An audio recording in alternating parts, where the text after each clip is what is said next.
Just another routine mission. Why do they always say that before a mission? Of course it's routine, you haven't done anything yet. It's everything that happens along the way. The choices you make, the paths you choose, that turn the routine into anything but.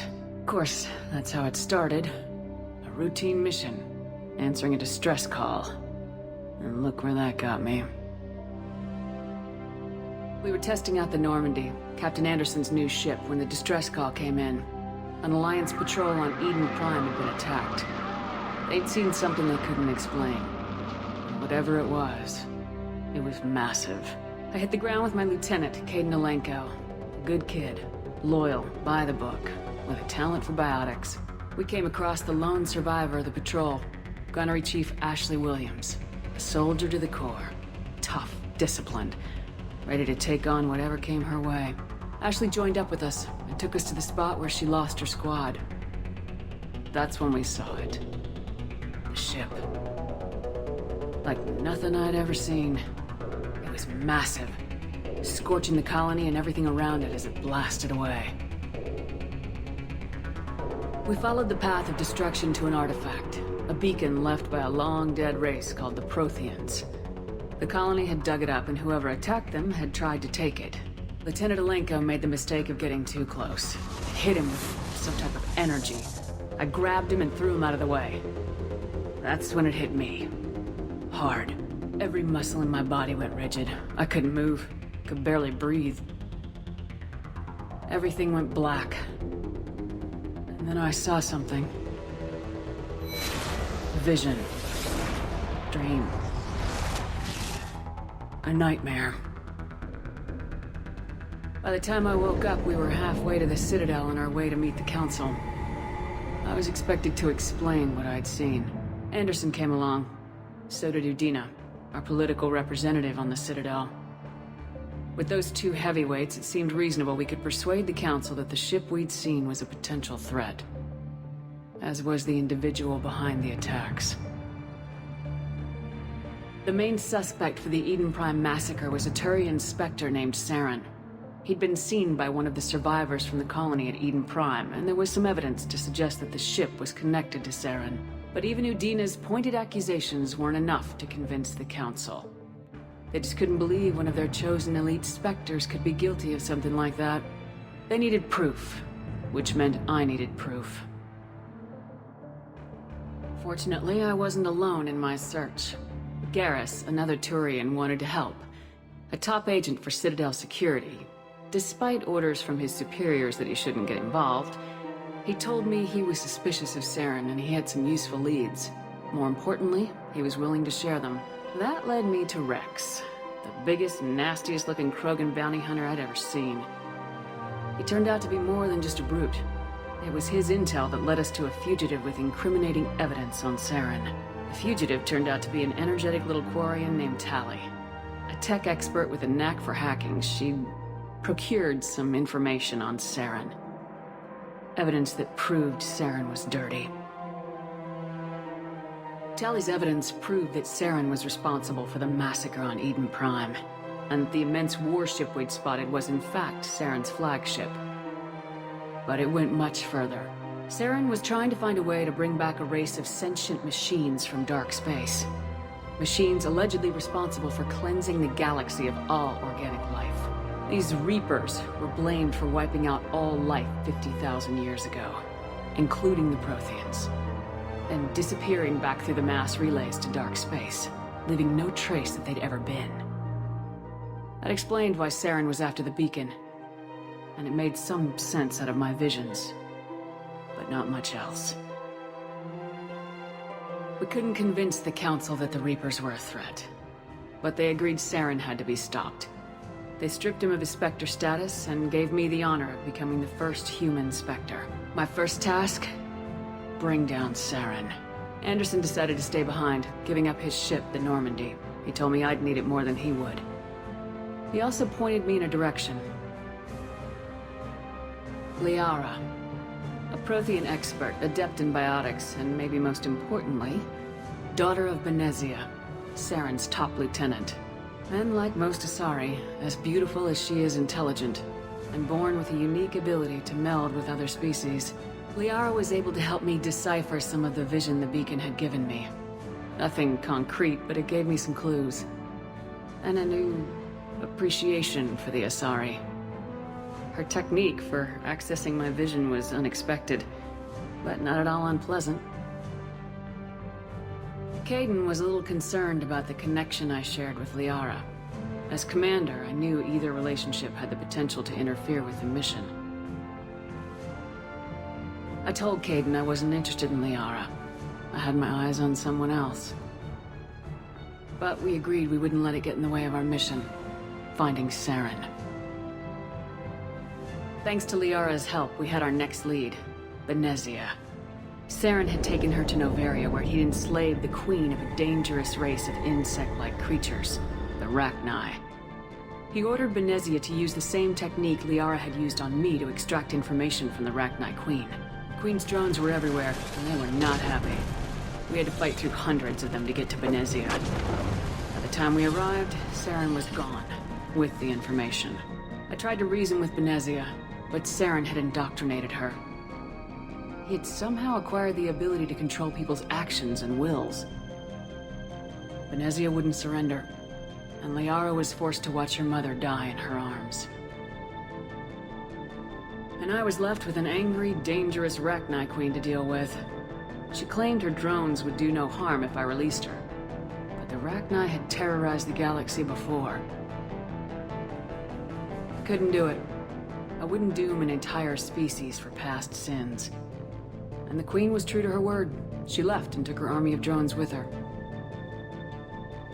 With Saren's top lieutenant dead, he was quickly running out of time and places to hide. I tracked him down at his base on Vermeer, but we soon learned it was more than a base of operations. It was a breeding ground. Saren was breeding an army of Krogan. He'd found a cure for the genophage, a disease inflicted on the Krogan to prevent them from breeding and taking over the galaxy. The Krogan Saren was breeding were slaves, mindless beasts that obeyed Saren's will. I had to destroy the base and all its research. Rex disagreed, violently. Rex wanted the genophage cure for his people. I tried to convince him to help me destroy it, that these Krogan weren't real, but he wouldn't back down. Fortunately, Rex is smarter than he looks. He realized this wasn't the way to help his people, and that Saren was the real threat.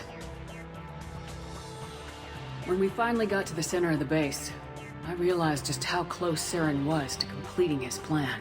He was already in communication with the Reapers. Sovereign, Saren's flagship we'd all assumed was just a ship, was a Reaper. It spoke to me, threatened me. I could feel the menace it had for every living thing. It wanted me dead. It wanted us all dead. And I knew it was capable of doing just that. What I couldn't understand was why Saren would help it. But there was no time to think about it. Sovereign knew where we were. We had to destroy the base and get the hell out. I split my team into 2 squads, sending Ash with one and Kaidan with the other as a distraction. We had a nuke and we planned to use it. Before we could detonate the bomb, Saren showed up. We fought. I stalled him to make time for my team. And in talking to him, I realized the truth. It wasn't Saren who was indoctrinating everyone.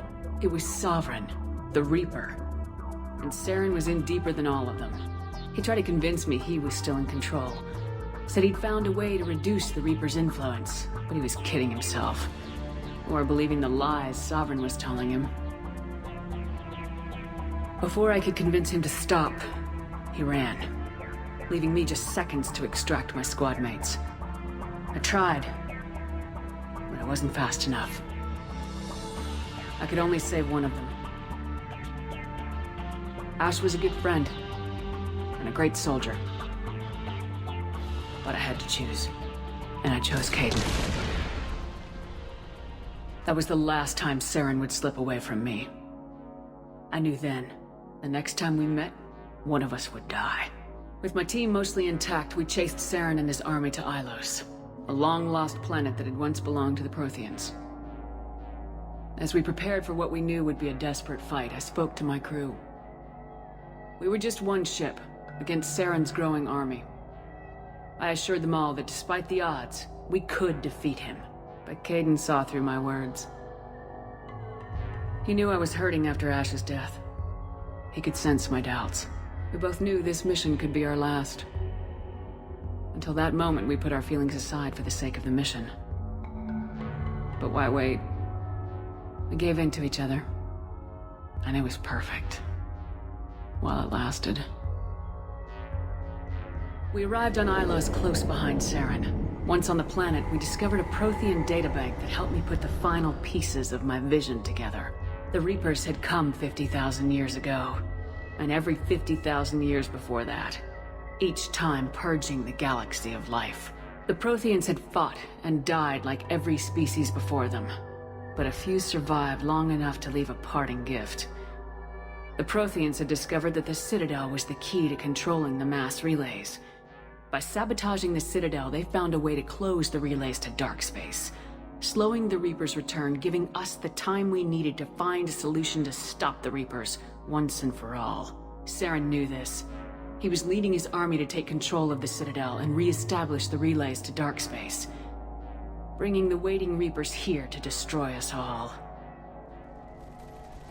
We followed him to the Citadel. It was intact, but heavily damaged. He'd caught the Council fleets by surprise, and they were only now regrouping. And with Sovereign as his flagship, there was little hope that the fleets could counterattack with enough strength to take back the Citadel. But Saren was done running, and I was done chasing him. As the Alliance and Council fleets battled Saren's army outside the Citadel, I cornered the Turian bastard in the Citadel tower and confronted him. He died believing that the Reapers would save him. As I fought to regain control of the Citadel, the Council's flagship, the Destiny Ascension, fell under attack. Despite Saren's death, Sovereign and Saren's army continued to fight. The Council was aboard the Destiny Ascension and they were requesting assistance. But I knew in order to help them, I would have to put our human Alliance fleet in jeopardy. The Council had to be saved. They represented the hearts and minds of the galactic community. Without them, the fleets would be in disarray. Even with the Citadel back in my control, Saren defeated and the Normandy leading the combined galactic fleet. The battle against Sovereign, a single Reaper, was relentless. It took the combined fleets of humanity and the other races, but in the end, Sovereign fell. The costs were immense. While humanity's efforts in the war earned us our first seat on the Council, it was a hollow victory. The Reapers were still out there. I knew the fight was far from over, but as the one who'd led the fight against Saren, I was given new responsibilities. The choice of humanity's first counselor was left to me to decide. On the one hand, Udina, the lifetime politician, ruthless and ambitious. He would easily navigate the political landmines that would soon be placed before him. The other choice, Captain Anderson, the career soldier. Tough but fair. But a friend, and someone I could trust. Both great leaders in their own right. Anderson didn't want the job, which was a sure sign he'd be perfect for it. No ambition to get in the way. The war was over. The threat had passed. In time, the Council would rebuild itself. The Citadel could be repaired. Even the pain of lost friends would fade. But none of that mattered if the Reapers were still out there. And if they were all as powerful as Sovereign, we had to find a way to stop them. I had to find a way. I gathered my crew, took my ship, and went in search of answers. Officially, the Council would only say I was assigned cleanup duty, routing out any remnants of Saren's army. Just another routine mission